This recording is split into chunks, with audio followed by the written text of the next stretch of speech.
There's a kind of silence that lingers in the presence of someone who claims to love you, but doesn't quite feel safe.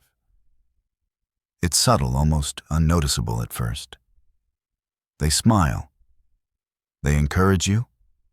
They even applaud when you win. But something in their tone doesn't land right. Something in their eyes watches you too closely when you rise, but dims too quickly when you shine. And in those moments when you're not paying attention, when you're genuinely proud of yourself, a strange heaviness creeps into the space between you. It's not hostility. It's not even resentment. It's colder than that, more calculated. It's the quiet presence of something darker, wearing the mask of connection. Something that wants to be near you, not to celebrate you, but to contain you. We've been taught to recognize love through words, through gestures, through attention. But real love doesn't flinch at your wholeness. Real love does not subtly punish you for your progress. And yet, so many of us find ourselves drawn to people who praise us in public, but subtly punish us in private. People whose compliments feel like bait, whose support evaporates the moment we stop shrinking. And we excuse it. We tell ourselves they're just having a bad day, that we're overthinking it. But what if you're not? What if what you're sensing is not your insecurity, but your intuition? What if behind their affection lies not love, but envy? Carl Jung wrote. Everything that irritates us about others can lead us to an understanding of ourselves. But what he didn't say, at least not directly, is that envy does not always appear as irritation. Sometimes it looks like admiration, a distorted admiration that wants to consume rather than uplift, to observe you up close, not to celebrate your light, but to find the cracks in it. Envy doesn't shout. It studies. It nods. It pretends to care. But what it cannot do is remain neutral when you begin to outgrow the version of you they felt superior to. Think about it when someone truly loves you. They want to see you expand, evolve, transform, even if it scares them. But when someone envies you, your evolution becomes a threat, not because of what it means about you, but because of what it exposes in them. Your confidence reminds them of their self-doubt. Your risk-taking reminds them of their safety. Your joy reminds them of their numbness. And so beneath the surface of love, they begin to pull you back, not obviously, not violently, but psychologically, through subtle guilt, passive disapproval, withdrawing emotional warmth just enough to make you question whether you're doing something wrong by being yourself. And that's the most dangerous part. It's not that they hate you, it's that they want to keep you. But not as you are, as who you were before you started to remember your worth, before you stopped playing small, before you realized that real connection doesn't require self-betrayal. So they smile. They say all the right things. They may even post about how proud they are of you.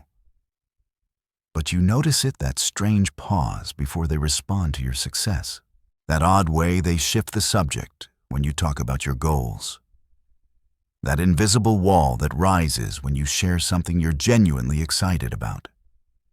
You feel it not in their words, but in the way your soul tenses around them, in the way your body seems to shrink after being near them. These are not random feelings. This is your unconscious intelligence speaking. And it speaks in sensations long before it forms into thoughts. You see, envy wears many disguises. It can mimic love-concerned support. It can play the role of the loyal friend, the proud sibling, the romantic partner who only wants the best for you. But pay close attention to how they respond when the best actually starts happening. Do they lean in, or do they emotionally withdraw? Do they expand with you? Or do they begin to retreat, criticize, deflect? This is where Jung's concept of the shadow becomes terrifyingly relevant. When someone has disowned their own power, their own potential, their own desire to grow, and they can no longer face it in themselves, and so they see it in you. And instead of being inspired by it, they unconsciously project hatred toward it. Not openly, but passively, in disguise, through cold compliments, performative support, or even subtle sabotage. And because they are unconscious of their own shadow, they genuinely believe they love you. They have no idea that what they're really doing is resenting your mirror. Nietzsche once said, "You must be ready to burn yourself in your own flame." How could you rise anew if you have not first become ashes?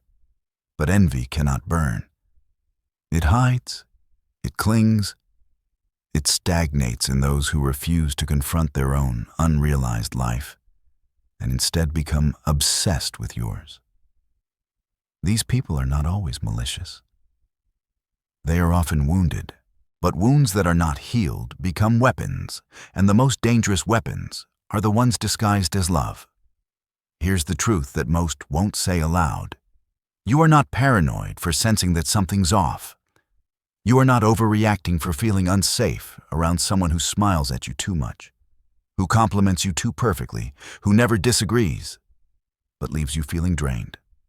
The body does not lie. The soul does not lie. And when your inner world tenses in the presence of a person who claims to love you, it's worth listening. Because that tension may not be a fear of losing them. It may be the fear of seeing what's real. We don't want to admit this, because to admit it would mean questioning the foundation of a relationship. But awareness is not betrayal. And love without truth is nothing more than captivity in disguise. You are not responsible for the shadows other people refuse to face, but you are responsible for recognizing when those shadows begin to wrap themselves around your growth and call it love. They may still say, "I'm proud of you." But watch what happens when you no longer need their validation. When you choose your path without asking for permission. When you stop dimming your light to match their comfort. The smile may remain, but something underneath it will begin to crack. Not because you did anything wrong, but because the mask can only hold for so long. Envy, when denied, becomes one of the most corrosive forces in human relationships precisely because it hides behind what appears to be care. It imitates closeness. It performs concern. But its true intention is not to nurture your wholeness. It's to keep you fractured just enough to remain familiar. The envious person doesn't consciously plan your downfall. They simply cannot allow you to rise too far above the version of you they once felt superior to, and so they push you down, not with aggression, but with subtle forms of emotional sabotage, the kind that makes you doubt yourself while they still look like the good one. They offer backhanded compliments like, "You've really changed. I just hope you're not losing yourself." They say things like, "I'm happy for you. I just miss the old you." These aren't just statements. They're psychic hooks, hooks designed to pull you back into a version of yourself that felt smaller, safer, easier for them to understand and to control. They'll remind you of past mistakes when you're trying to move forward. They'll downplay your successes by saying you've always been lucky or point out flaws when you're finally confident. And they'll do it all with a tone that makes you question whether you're being too sensitive. But you're not. You're seeing clearly now, and the reason it hurts so much is because part of you still wants to believe it's love. It's easier to accept hate than to confront disguised envy, because at least hate is honest. It tells you where it stands. But when someone cloaks their envy in affection, you're left in a state of psychological dissonance. Your heart hears love, your body feels threat, and your soul feels trapped between the two. This is not paranoia. This is the experience of being gaslit, by someone who doesn't even know they're doing it, because they've been lying to themselves for so long and they've convinced themselves that their envy is love. Jung warned us about this. He said that the more unconscious a trait is, the more power it holds over us. And envy, perhaps more than any other emotion, is buried deepest. Why? Because to admit envy is to admit inadequacy. It's to admit we've compared and fallen short. And in a world obsessed with self-image, people will do almost anything to avoid that feeling. So instead, they pretend. They adopt the persona of the supportive friend, the loyal partner, the wise mentor. But underneath that mask is a war not with you, but with themselves. A war against their unlived life. They look at your confidence and see arrogance. They look at your peace and see detachment. They look at your success and secretly hope it fails, not because they hate you, but because they hate what your success reminds them of. That they too once had dreams, fire hunger. And somewhere along the line, they gave it up. So now instead of reclaiming it, they sit in silent judgment of those who haven't. That judgment becomes envy. And that envy hides beneath a smile, one that gets tighter every time you take another step forward. This is why shadow work matters. Because when someone refuses to confront the part of themselves that envies others, they will project it outward. They'll twist your strength into selfishness, your ambition into arrogance, your individuality into rebellion. And they'll justify their criticism by calling it just being honest or just looking out for you. But the truth is, they're not protecting you. They're protecting their image, the image of being the supportive one, the mature one, the wise one. And to preserve that identity, they must ensure you never rise too far above them, or else their false self crumbles. Adler called this the striving for superiority. A psychological need to overcome perceived inferiority. But when someone does not confront this drive consciously, they enact it through domination, control, or subtle sabotage. They don't grow, they compare. And in comparison, your growth becomes their failure. So they must contain you. Sometimes with kindness, sometimes with guilt. But always with the unspoken message, don't go too far without me. And this is where you begin to lose yourself.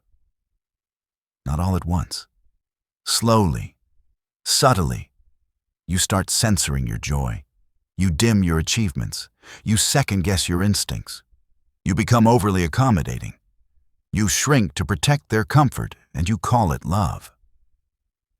But it's not love. It's fear. It's the fear of being alone, of being misunderstood, of being punished with emotional distance if you dare to be fully seen. And that fear is exactly what envy thrives on, because envy doesn't need to destroy you. It just needs you to hesitate long enough to stay behind. So how do you know it's envy, not love? Watch for the patterns. Do they consistently deflect when the attention is on you? Do they highlight your flaws more than your strengths? Do they bring up the past when you're trying to step into the future? Do they celebrate you publicly but criticize you privately? Do you feel drained after sharing good news with them? But more importantly, how do you feel around them when you're most yourself, not the version they expect, not the version they're used to, but the version that's bold, honest, alive? Do they meet you there or do they pull away? Because real love doesn't punish your becoming. It adapts. It learns you again and again. And even if it's hard, it tries. Envy does not try. It competes. It retreats. It smiles while sharpening the blade behind its back. There's a kind of cruelty in this world that never raises its voice. It never shouts. It never slams doors. It simply withholds warmth when you need it most and gives it only when you shrink. This is not care. It is control through silence. It is punishment by emotional absence. And it is one of the most psychologically violent things a human can do to another because it leaves no bruises, only confusion, only self-doubt. But the worst part, you might still feel guilty for leaving because they never did anything that wrong. They never yelled. They never cursed. They never said they didn't love you. They simply made you feel like being fully you was just a little too much. And that's how envy wins, not by rejection, but by quiet erosion. One compliment at a time, one guilt trip at a time, one loving glance that doesn't reach the eyes. Until one day you look in the mirror and realize you've become small enough to stay. What envy can't express outwardly, it buries inwardly, then reflects it onto others. It's one of the unconscious mind's oldest survival strategies, projection. The envious person, unable to admit their own inadequacy, begins to accuse others of arrogance. They can't tolerate their own feelings of inferiority, so they twist the world into a mirror that confirms a lie they can live with. You're the one who thinks you're better. You've changed. You think you're too good for us now. But in truth, it's never about you. It's about what you represent. You have become a living symbol of everything they abandoned in themselves. Courage, vitality, authenticity. And because they cannot face that, they unconsciously attack the symbol. Not by rage or insult, but by distortion. They begin telling themselves a new story, not the truth of your becoming, but a fiction that protects their wounded ego. That you're selfish, that you're too intense, that you think you're special. In this story, your confidence is dangerous, your independence is betrayal, and your joy is a threat. This is shadow projection in its purest form, the psychological mechanism Jung believed to be at the root of most human conflict.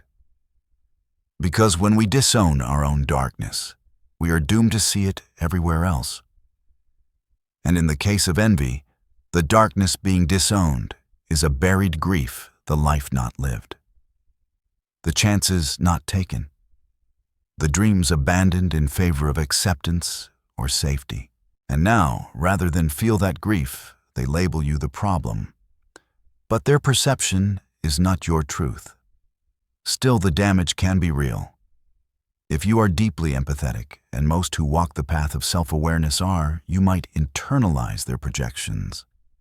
You might begin to question your intentions. You might start apologizing for outgrowing the cage. You might even convince yourself that you are arrogant, selfish, disconnected. But ask yourself this: who benefits from you believing that projection has power only when we accept the story it tells? The moment you begin to trust your own eyes, to believe in what you feel, what you sense, what your soul knows, the illusion starts to fall apart. And this is where the dynamic becomes volatile. Because the envious person cannot survive without the mask. The mask is not optional, it's essential to their self-image. And when you no longer reflect their fiction back to them, they may panic. They may turn colder, more distant, or paradoxically, even more supportive, trying to guilt you into trusting them again. This is the silent war beneath so many toxic dynamics, not a war of words, but a war of reflections. One person striving to evolve the other, clinging to an outdated mirror, and both silently asking, will you see me for who I am now, or only for who I was when it was safe for you? Envy isn't always hateful. Sometimes it's heartbreak. A heartbreak so old, so buried that it doesn't even know its own name. It looks out at your life, your spark, your freedom, and it aches. Not because it wants to destroy it, but because it forgot how to live like that. You've become a ghost of who they might have been. And some ghosts don't haunt through screams. They haunt through silence, through absence, through the refusal to celebrate what they cannot reclaim. There's a quote often misattributed to Jung, but it echoes his teachings clearly. Until you make the unconscious conscious, it will direct your life, and you will call it fate. This is what the envious person has failed to do. Their envy is not evil. It's unconscious. But that doesn't make it harmless. Because what is unconscious in one person becomes a weapon in another's reality. And if you are the one evolving the one breaking generational patterns, healing old wounds, reclaiming your voice, you will inevitably become the target of projections. So what do? First, you must let go of the hope that they will one day applaud you without condition, that they'll stop projecting, that they'll suddenly become conscious.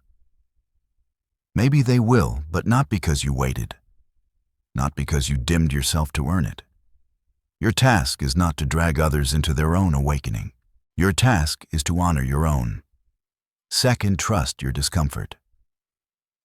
If someone's presence consistently causes you to contract, to over-explain, to shrink, to question your joy, believe that. No matter how long you've known them, no matter how much history you share. The soul does not lie, even when the relationship does. Third, speak the truth, not necessarily to them, but to yourself. Admit what's happening. Name the feeling, envy, projection, emotional sabotage. Until you name it, it owns you. But once you see it, you reclaim your authority. And finally, prepare to grieve. Because this kind of clarity does not come without cost. You may lose people. You may outgrow relationships you once thought were safe.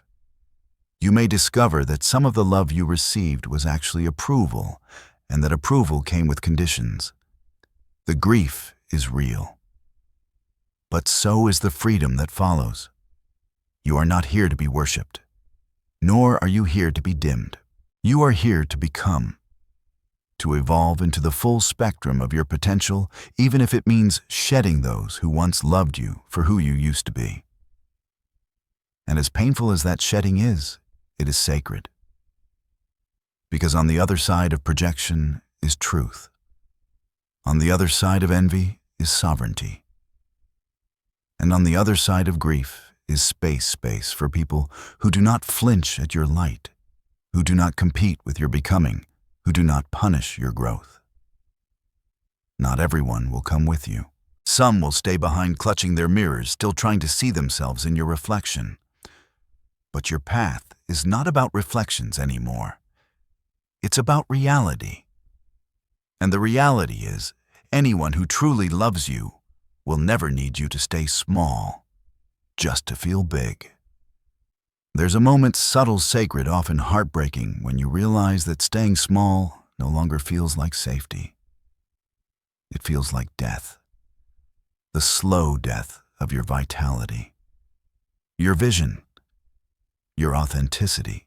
And in that moment, you no longer care what they say behind closed doors. You no longer ache for their validation. You no longer beg to be seen, because you've finally seen yourself. And what you saw wasn't arrogance. It wasn't selfishness. It wasn't pride. It was the quiet strength of someone who is no longer willing to betray their soul just to be accepted by those who secretly resent its light.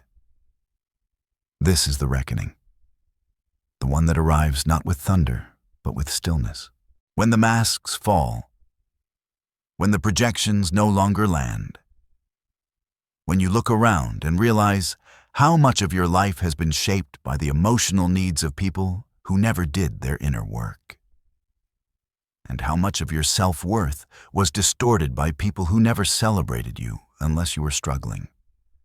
You begin to see the patterns clearly now. The ones who only call when you're failing. The ones who show up when you're lost, but disappear when you're found. The ones who loved you as long as you didn't love yourself more. This isn't bitterness. This is clarity. And clarity is never cruel. It simply reveals what was always there. You see now that not every "I love you" was love. Some were veiled attempts to possess. Some were contracts written in emotional ink that said, "Don't ever become someone I can't control." Some were subtle warnings, "If you grow too much, I'll withhold warmth." And so you stayed loyal not to love, but to fear. The fear of losing them, the fear of being alone, the fear of walking forward with no one clapping behind you. But here's what they never told you: real love doesn't need an audience. Real love doesn't flinch when you shine. It doesn't compete. It doesn't correct your joy with caution. It doesn't vanish when you no longer need fixing. Real love stands silently beside you in your fullness, not because it has something to gain, but because it recognizes something sacred in your becoming. And when you choose truth over attachment, when you let the false fall away, you will be met with silence at first, an eerie quiet. You'll wonder if you made a mistake, if maybe you were too harsh, if maybe you imagined it all. That's the withdrawal, the last breath of the illusion dying. You are detoxing from validation, from approval addiction, from the subtle high of being needed by those who never truly saw you. And that process will feel like emptiness. But it's not. It's space being cleared for what is real. This is the path of individuation, Jung's ultimate vision of psychological maturity. The path where you stop living as a projection of other people's fears and expectations and start becoming a manifestation of your own truth. But that path requires sacrifice. Not blood, not suffering, but honesty. And honesty always costs something: illusions, attachments, outdated roles. You can't carry the old story with you into a new chapter, not if that story was built on staying small to keep others comfortable. You'll start to notice who remains, who doesn't punish your expansion, who doesn't guilt you for boundaries, who doesn't shrink in your presence now that you're standing taller. These people may be few, but they are real, and real is rare. Cherish them, not for what they do, but for what they don't do. They don't compete, they don't diminish, they don't project. They simply are. And in their presence, you'll feel the opposite of envy. You'll feel ease. You won't have to explain your joy or defend your peace or justify your growth. You'll just be.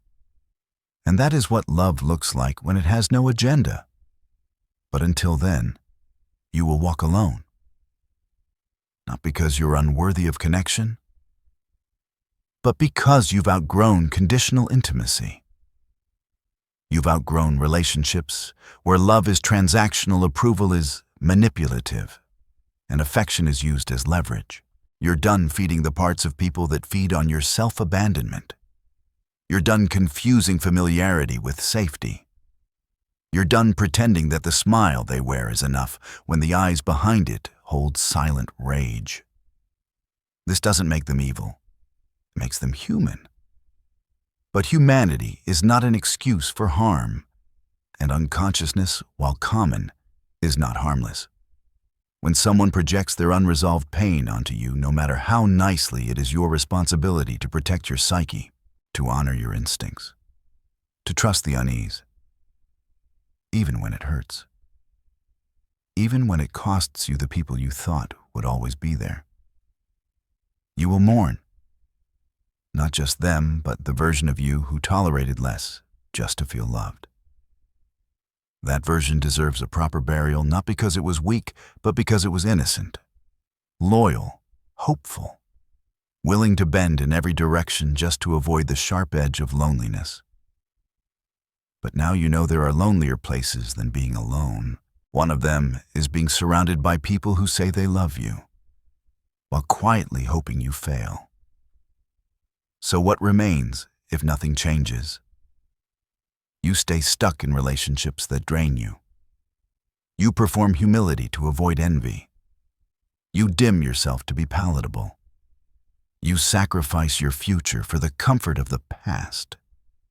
You live your life walking on emotional eggshells, calling it love when it's really fear. But what remains if you choose truth? You lose what was never truly yours. You grieve the illusion. You face the silence. And then you become free. Not immediately, not cleanly, but deeply. Because the moment you stop apologizing for your light is the moment you stop attracting those who are afraid of it. And one day, not now, but soon, you'll look around and realize everyone who remains wants you whole. Not edited, not shrunk, not dimmed, whole. That's when you'll know you didn't lose them. You found you. When support is just a mask. Speaks to Jung's ideas of persona and concealed resentment. There's a kind of support that doesn't feel like love. It feels like surveillance. You tell them your dreams, and they nod. You share your progress, and they smile. But something in the air stiffens when you speak. Something in their presence contracts, even as they tell you, "I'm proud of you." It's not always what they say. It's what they don't. The delayed response. The subtle redirection. The way your joy hangs in the room a second too long, unmirrored, unreceived. That's when you realize not every supporter is rooting for you. Some are watching, measuring, waiting for the part of your shine that threatens their mask to dim. Because beneath their smile isn't love. It's a performance, a persona. And what you mistook for support was concealment. Carl Jung once said that the persona is the mask we wear for the world. A compromise between who we are and what society demands of us. But what happens when someone's mask isn't just a social necessity, but a weapon? What happens when someone hides their resentment behind approval? When their encouragement is laced with unspoken judgment, you feel it in your bones before your mind can name it. A quiet tension, a strange guilt after good news, the discomfort of being watched by someone who used to feel safe. And you ask yourself, why does their support feel like control? Why do I feel smaller after opening up to them? Because deep down, they don't want to see you rise. Not really. They want to be close to your light without being burned by their own shadows. And so they wear the mask, the helpful friend, the supportive partner, the loving sibling. But what they're really offering is conditional validation, and the condition is that you never become more whole than they are. Because if you do, their mask might slip, and they've built their identity on that mask. Jung warned us that identification with a persona is dangerous not just for the one wearing it, but for those around them. Because when a person over-identifies with their mask, they no longer know where the role ends and the self begins. The supportive friend can't admit jealousy. The nurturing mother can't acknowledge resentment. The wise mentor can't allow for competition. They believe their mask is who they are, and anything that threatens it is silently attacked, even if it's in the form of your growth. You'll notice it in how they celebrate you vaguely, impersonally, and always with a hidden edge. That's amazing, but don't let it change you. I'm happy for you, though. I don't get why it matters so much. These aren't neutral statements. They're disguised restraints. Emotional reins meant to keep you within a version of yourself that doesn't disturb their internal equilibrium. The moment you deviate, the moment you begin to claim space, speak louder, shine brighter, the mask tightens. And so does their grip. But here's the cruel irony: the mask isn't just for you. It's also for themselves. They've worn it for so long that it's fused to their skin. They need to see themselves as the supporter, the good one, the stable presence in your life. So when they feel envy, they repress it. When they feel small, they overcompensate with advice. And when they feel threatened, They pretend nothing's wrong while secretly rooting for your failure. Not out of evil, but out of fear. The fear that without their mask, they are nothing. That if they can't be your anchor, they'll be left behind in the rising tide of your self-realization. This is where the betrayal begins, not in action, but in energy. Not in what they do, but in how you feel after you share your truth with them. Because true support is expansive. It breathes. It creates space. But masked support suffocates. It leaves you second-guessing, apologizing for your excitement, shrinking your voice to preserve their image. You start asking for permission instead of being witnessed. You become careful, cautious, edited, not because they asked you to, but because their energy punishes authenticity in quiet, invisible ways. And yet, we cling, because the mask is comforting. It looks like care. It sounds like encouragement. It says the right things. But masks cannot sustain intimacy. Eventually, they crack. Or worse, they become expectations you're never allowed to outgrow. And that's where the pain deepens. Because you begin to realize that the person you trusted never truly saw you. They saw their idea of you, the version that fit within the boundaries of their comfort. And your evolution has become a silent betrayal of that idea. So you face a choice. Keep pretending and preserve the performance, or tell the truth and risk the silence that follows. This is where many stop. They'd rather feel a little fake than feel completely alone. But fakeness accumulates. It seeps into the soul.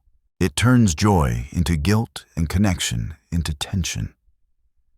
It leaves you half alive in the presence of someone who says they love you, while silently resenting who you're becoming. You are not imagining it. You are not overreacting. You are sensing the fracture between persona and shadow, the split within them that cannot celebrate your wholeness because they have denied their own. Jung said that the persona is a system of behavior that is partly dictated by society and partly by the individual's expectations of how they should be. But when a person clings too tightly to this system, anything outside it, even your joy, becomes a threat. And support then becomes surveillance. Concern becomes control. And love becomes a mask worn to avoid the truth. And so here you are, standing in the tension between what is said and what is felt, between the smile and the shadow behind it, between the support you're being offered and the truth you can no longer ignore.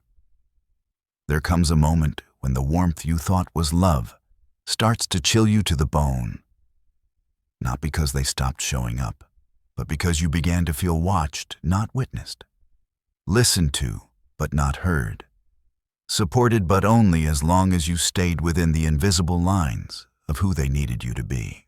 This is the subtle shift when support becomes a form of control, when their presence isn't really about you anymore. It's about the story they've written around you and their desperate need to keep that story intact. You'll see it in how they react when you break character, when you choose something unpredictable, when you say no without explaining, when you finally speak the truth that's been sitting at the back of your throat for months. That's when the mask starts to slip, not all at once, but in small, unconscious ways. A sharp tone where there was once kindness, a quiet withdrawal of affection, a sudden flood of advice disguised as concern. They'll say they're just looking out for you. But underneath that concern is panic, the panic of a person who's no longer in control of your narrative. Jung understood this intimately. He knew that the persona, when left unexamined, becomes a cage not only for the self, but for everyone in its orbit. And when someone builds their identity around being your supporter, your cheerleader, your emotional anchor, they begin to confuse your success with their identity. So the moment your growth challenges that dynamic, they experience it as rejection. Not because you rejected them, but because they have no idea who they are without their role in your story. This is the hidden resentment no one wants to talk about. The kind that simmers beneath compliments.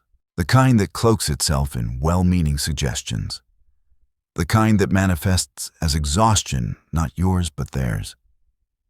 They'll say things like, "I've been here for you through everything," or "I just want what's best for you." But pay close attention.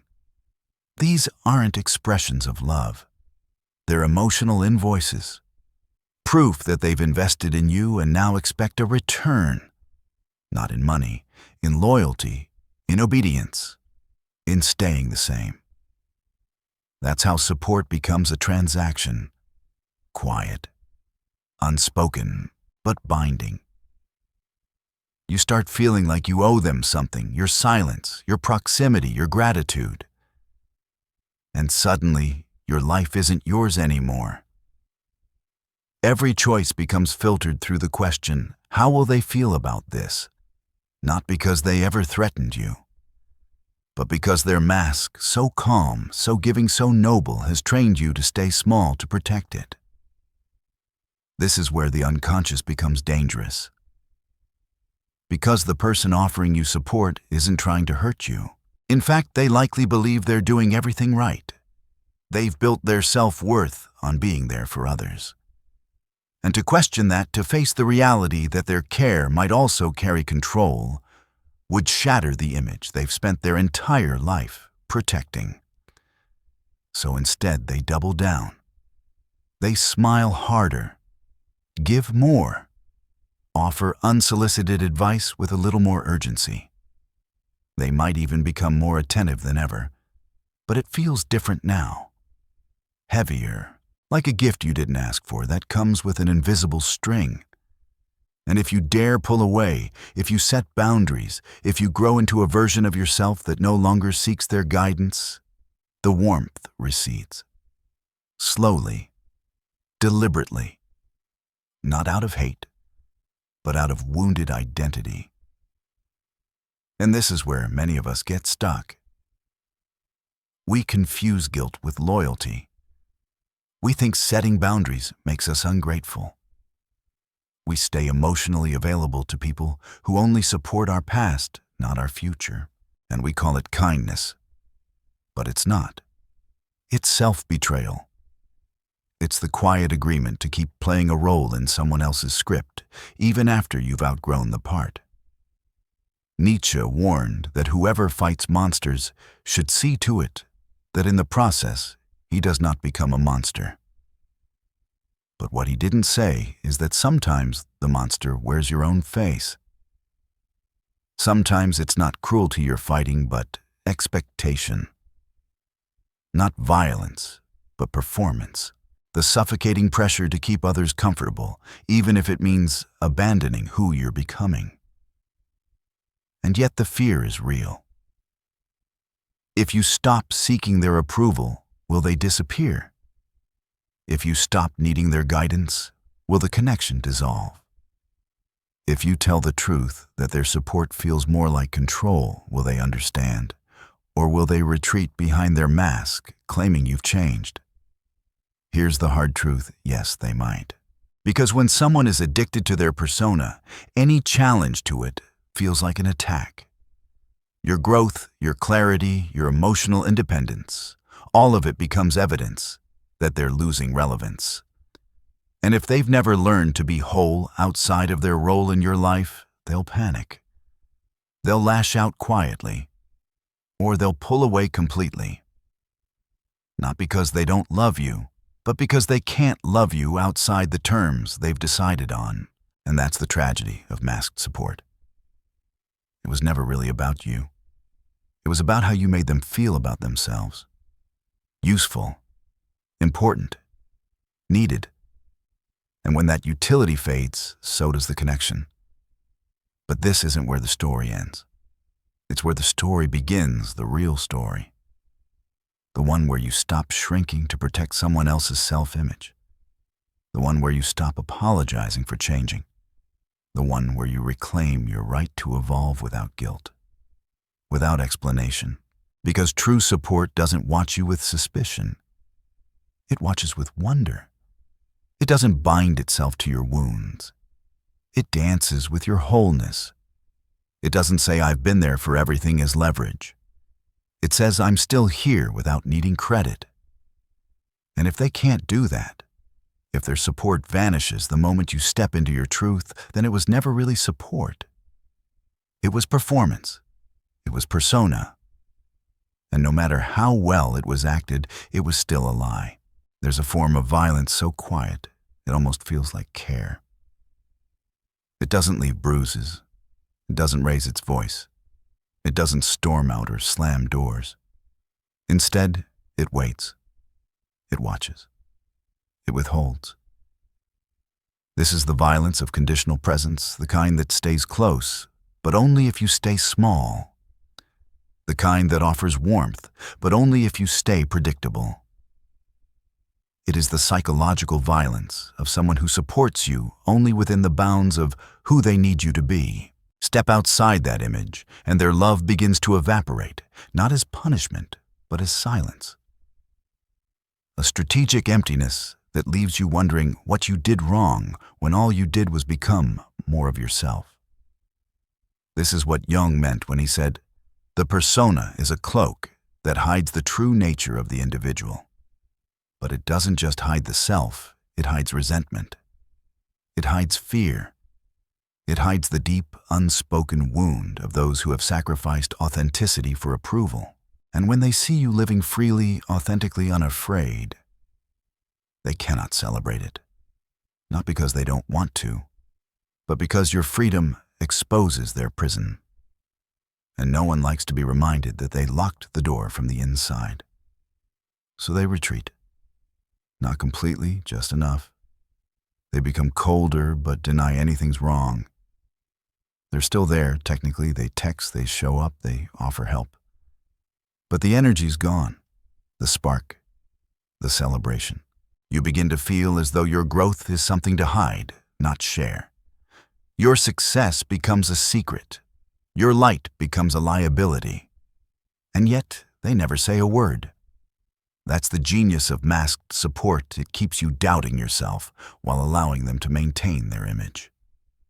The persona remains intact, while your reality slowly falls apart. You're not imagining it. That subtle shift in tone, that delay in their congratulations, that half-hearted "I'm happy for you" that feels more like a farewell than a blessing. This is what happens when someone's love is tied not to who you are, but to who you were when they felt needed. When your pain made them relevant. When your confusion gave them purpose. Now that you're finding clarity, they feel invisible. And instead of confronting that, they disappear behind the mask of busyness, of detachment, of vague emotional fatigue. You try harder. You over-explain. You shrink a little just to keep them close. But the damage is done. Not to them, to you. Because slowly you've internalized a message so dangerous, so invisible, that most people live their entire lives beneath its weight. If I fully become myself, I will lose them. This is not love. This is emotional captivity. It's the unspoken agreement that says, "I'll support you, but only if your evolution doesn't threaten my identity." And that's not a relationship. That's a role play. You act like the version of yourself they're comfortable with, and they act like they're happy. But no one is. Because truth, once glimpsed, cannot be unseen. And pretending after that is no longer safety. It's suffering. You may even find yourself grieving them while they're still in your life. Grieving the connection you once had. The feeling of being seen, heard, known. But that version of them, the one who supported you freely, may never have truly existed. It may have only been the mask. And now that you've grown beyond the script, the actor has nothing left to say. This is why Jung insisted on shadow work, Because without confronting our hidden motivations, we harm others while believing we're helping. The person wearing the mask doesn't think they're controlling you. They think they're protecting you. They think their concern is wisdom. They think their disapproval is insight. They are so identified with their persona that anything that contradicts it, including your liberation, becomes a psychological threat. So they don't yell. They don't argue. They just vanish emotionally. And you're left in the silence wondering if your joy was too loud, your truth too raw, your boundaries too sharp. But you weren't too much. You were simply no longer manipulable through subtle guilt. You stopped feeding the dynamic. You stopped asking for permission to exist. And that's when the mask slips not publicly, but in your own mind. You finally see it for what it was. The well-packaged support, the invisible contract, the quiet resentment, and beneath it all, a person so afraid of their own shadow that they could only love you in pieces, the pieces that didn't reflect what they disowned in themselves. That's not your burden to carry. You are not responsible for maintaining the illusion. You are not required to dim your becoming to preserve someone else's self-concept. And most of all, you are not obligated to confuse proximity with love. Because love without freedom is possession. Love without celebration is control. Love without truth is a lie we tell ourselves to avoid being alone. But loneliness in truth is better than company in performance. Because truth, however painful, opens the door to real connection, not the kind that flatters, the kind that sees, not the kind that controls, the kind that expands. And yes, some will leave, or stay in body, but leave in spirit. And it will hurt, because the mask they wore was familiar, comforting. It gave you hope. It gave you history. But masks cannot hold you when you cry. Masks cannot cheer for you when you rise. And masks, no matter how convincing, cannot love the parts of you that outgrow them. So let them go. Or let them stay, but see clearly now. You don't owe your life to those who only clap when you're broken. You don't owe your silence to those who feel threatened by your truth. And you don't owe loyalty to a mask that hides more than it holds. Eventually, you reach the moment you've been avoiding. Not a confrontation, not a fallout, something quieter, colder. You speak your truth, not in anger, but in clarity. You stop performing. You stop pretending their masked support is enough. You stop tiptoeing around their discomfort like it's your responsibility to shrink for their peace. And in the silence that follows, something becomes undeniably clear. They were never clapping for you. They were clapping for the version of you that didn't challenge their illusion. And now that the illusion is gone, so is their warmth. This is the reckoning, the death of the persona-bound relationship. The moment when you see with painful precision who was truly with you and who was only with your wounds. You begin to realize that some people don't love you. They love who they get to be around you. They love the role they play in your life, the helper, the healer, the wise one. But love that depends on your brokenness is not love. It is ego dressed as devotion. It is identity maintenance. It is spiritual codependency. Jung warned us of this in The Archetypes and the Collective Unconscious, how the self cannot emerge fully when trapped within the narrow confines of the persona. When we are surrounded by those who can only relate to our masks, we are forced to wear one too. And that's what makes this so suffocating. It's not just their persona at play. It's yours too. The agreeable one, the grateful one, the unthreatening one, the one who learns to filter edit and self-monitor, not to connect, but to survive the subtle threat of emotional withdrawal. But masks decay. Slowly, eventually. The more you step into your truth, the more they crack. And what's beneath them is not always hatred. Sometimes it's grief. Sometimes it's fear. Sometimes it's a shattered image of self that doesn't know how to relate to someone who no longer needs rescuing. But no matter how it appears, your path is clear. You must choose between the comfort of conformity and the cost of authenticity. You cannot have both. So you begin to walk, not away in anger, but forward in truth. And yes, it will feel like loss, because it is. The loss of illusion, the loss of who you thought they were, the loss of the role you once played. But there's something sacred in this loss, something that can't be taken, only revealed. Your inner authority, your clarity, your sovereignty, the unshakable knowing that you do not need to perform to be loved, that you do not have to barter your truth for approval. You'll find that real support is different. It doesn't feel like a contract. It doesn't punish your evolution. It doesn't vanish when you set boundaries. It holds space without needing credit. It lets you change without guilt. It celebrates you without needing to be central to your journey. Real support is silent when it needs to be, and thunderous when it matters most. And above all, it doesn't ask you to shrink, it dares you to expand. And if you haven't found that yet, don't panic. That space, that resonance is rare. It is not found through performance. It is earned through solitude, through shedding the masks, through walking away from half-love and subtle manipulation, through enduring the ache of clarity, the ache that says, this was never what I thought it was. And only on the other side of that ache does truth begin to feel like home. You may be alone now, but you are no longer invisible.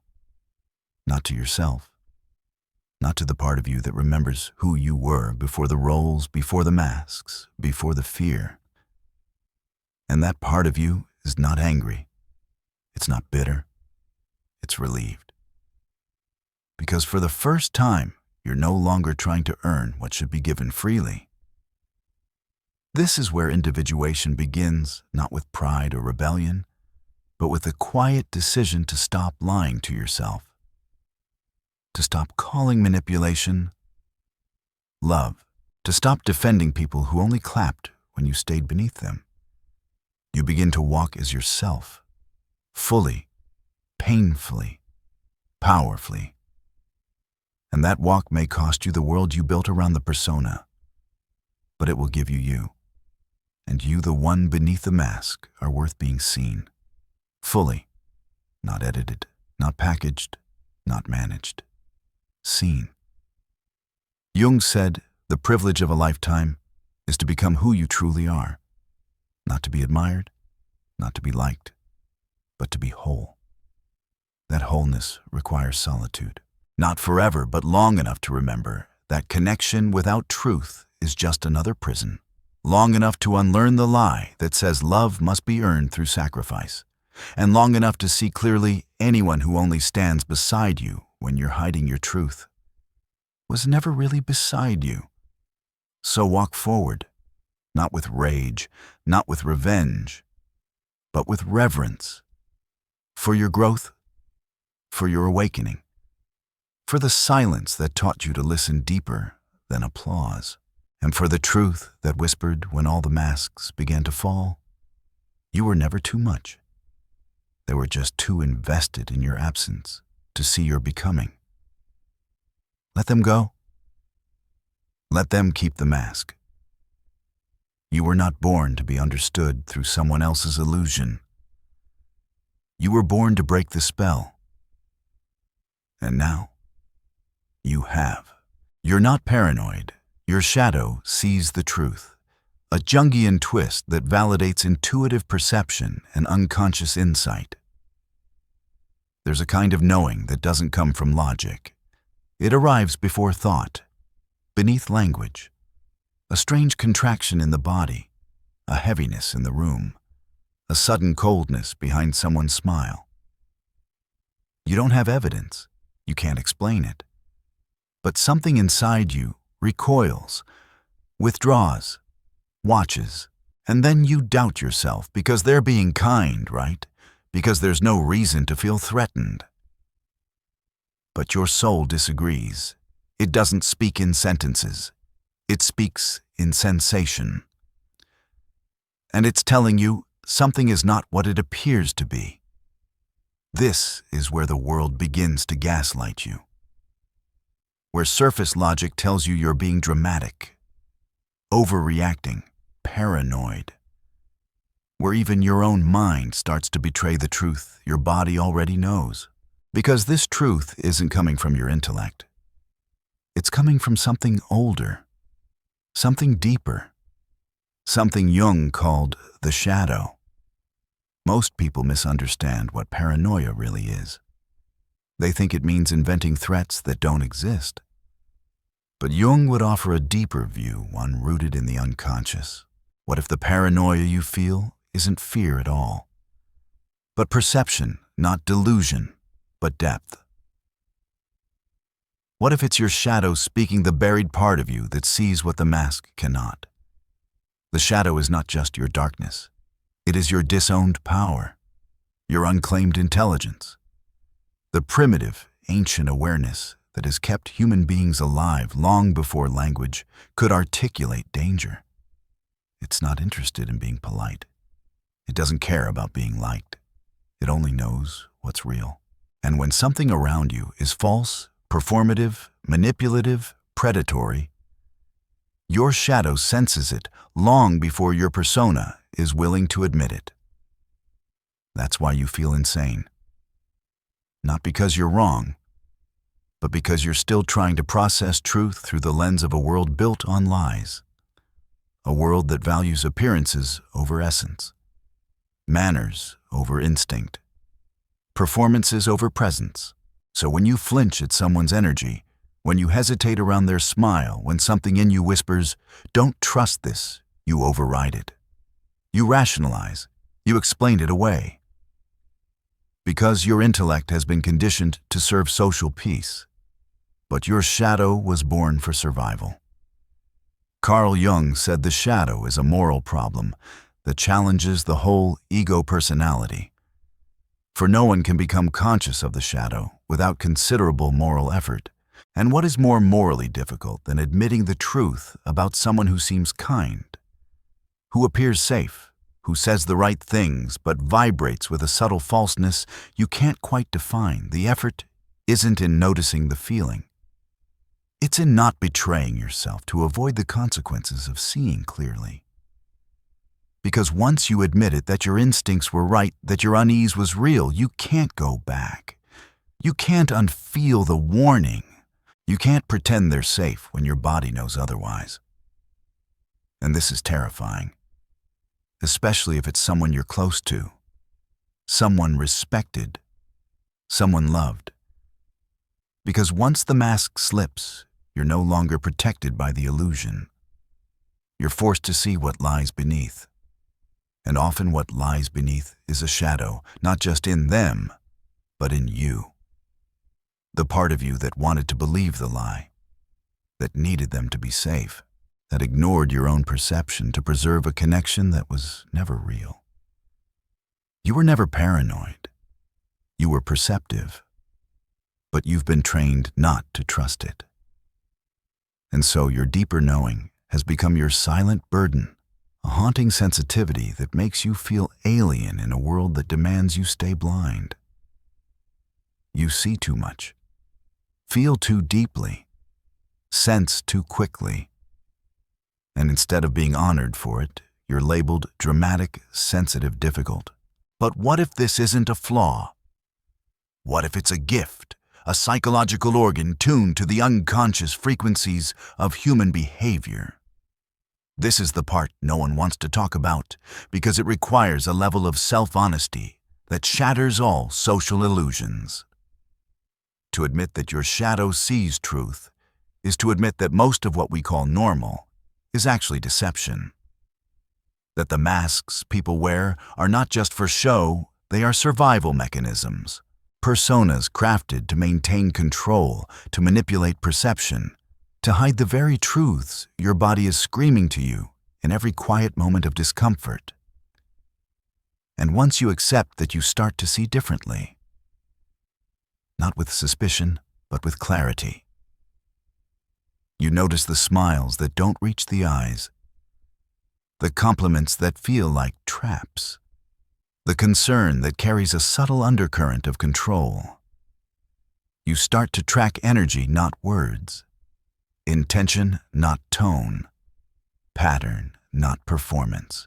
And you begin to realize that what you thought was paranoia was actually the part of you most aligned with reality.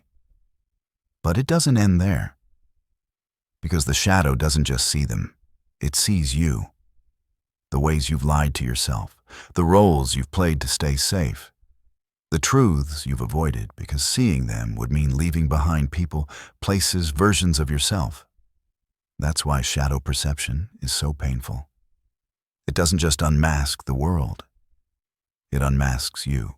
You begin to question, how many times did I know, but chose not to know? How many times did I feel it, and still stayed?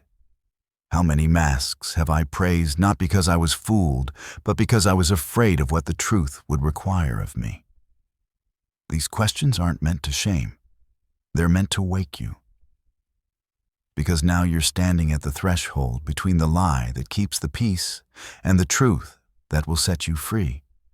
Your shadow already knows. It's always known. It's just been waiting for your conscious mind to catch up. And now that it has, the real work begins. Most people confuse intuition with fear. But real intuition is not loud. It's not panic. It's not hysteria. It doesn't demand attention. It whispers. It moves beneath thought, beneath emotion, quiet, direct, unwavering. And when it speaks, it often contradicts everything your conscious mind wants to believe. That's why it's so easy to call it paranoia. Because intuition isn't interested in what's convenient. It's interested in what's real. Jung knew this terrain well.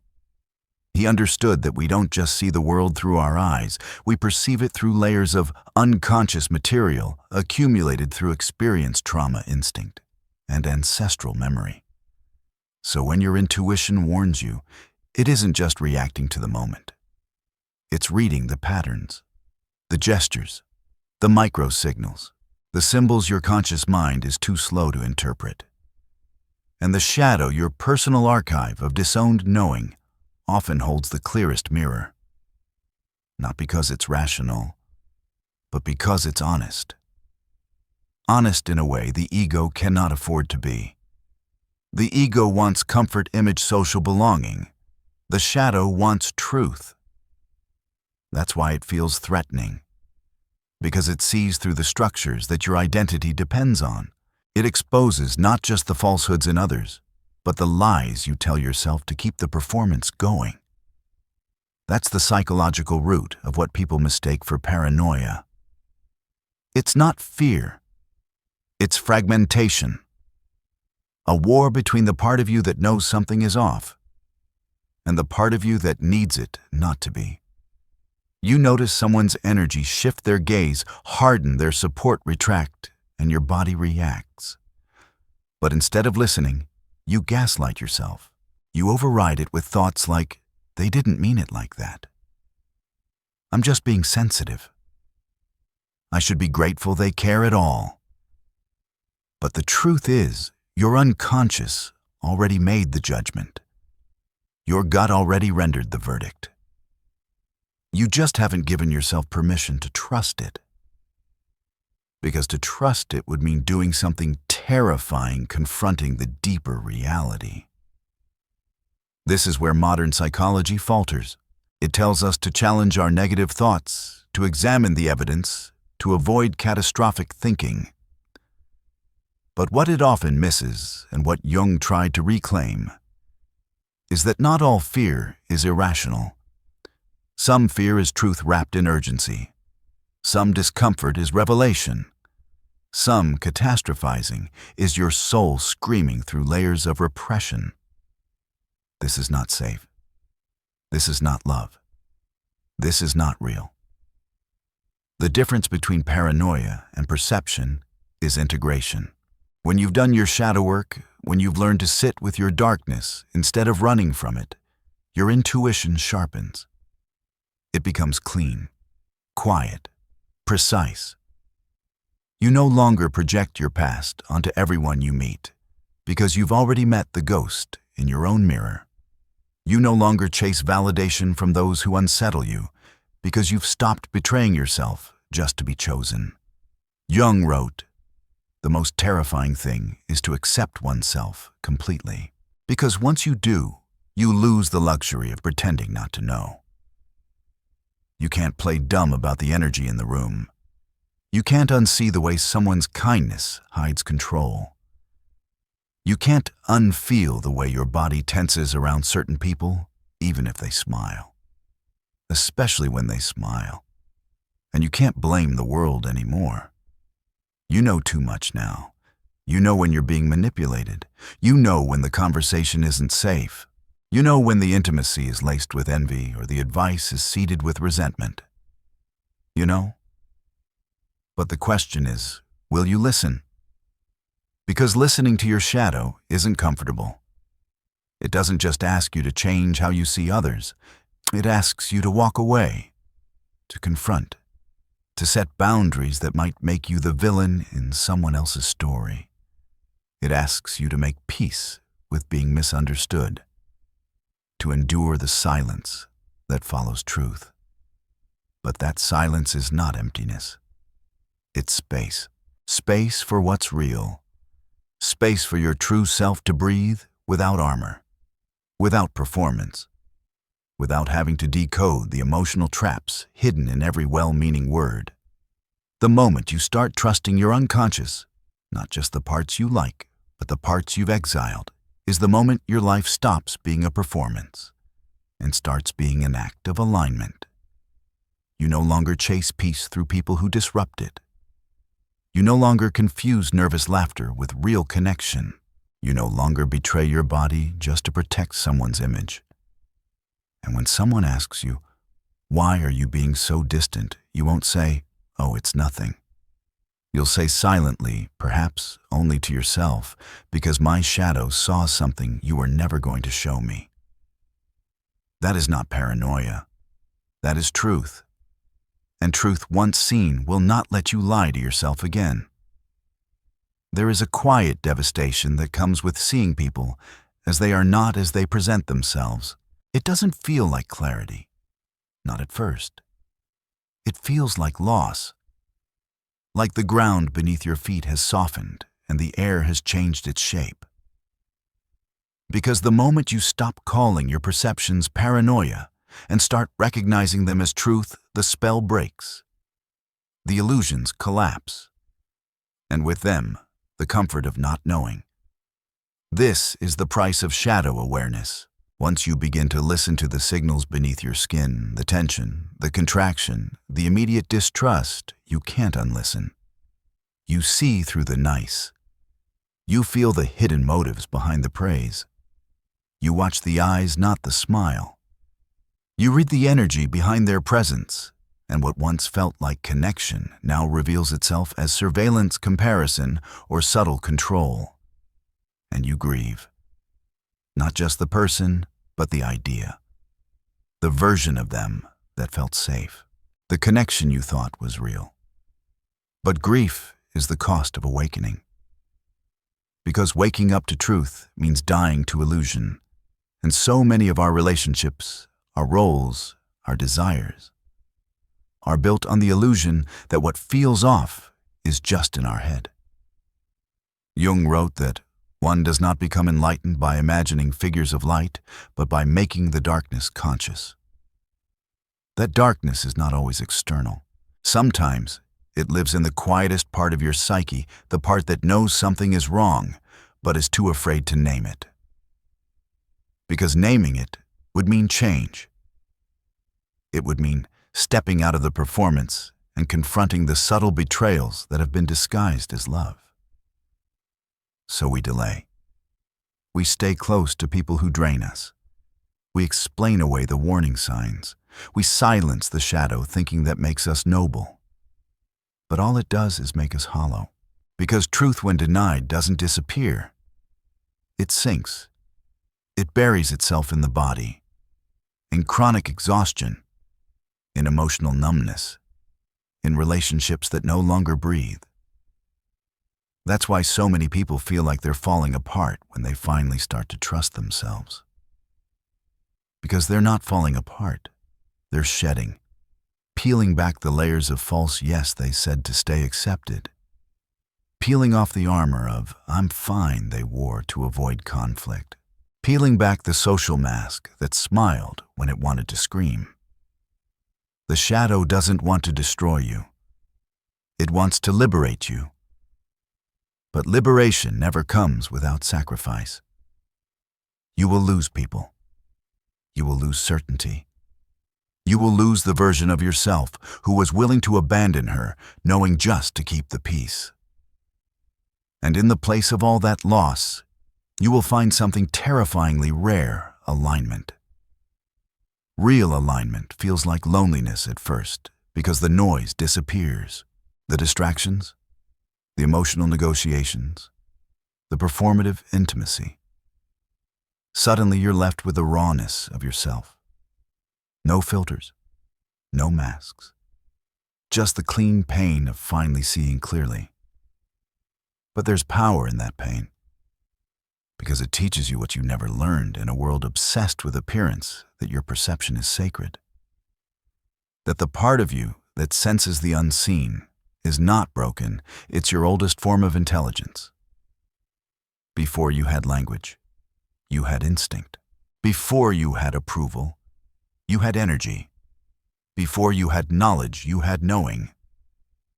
And now it's time to return to that. To stop calling your sensitivity a weakness. To stop second-guessing your intuition because it doesn't come with evidence. To stop apologizing for the way your soul flinches when it's in the presence of someone who claims love but vibrates with hidden resentment. Because the people who want to control you will always call your discernment paranoia. They need you confused. They need you to question yourself. Because the moment you stand in the truth your shadow sees, they lose access to you. Not because you pushed them away, but because you finally stopped offering your trust to someone who never earned it. And what a moment that is.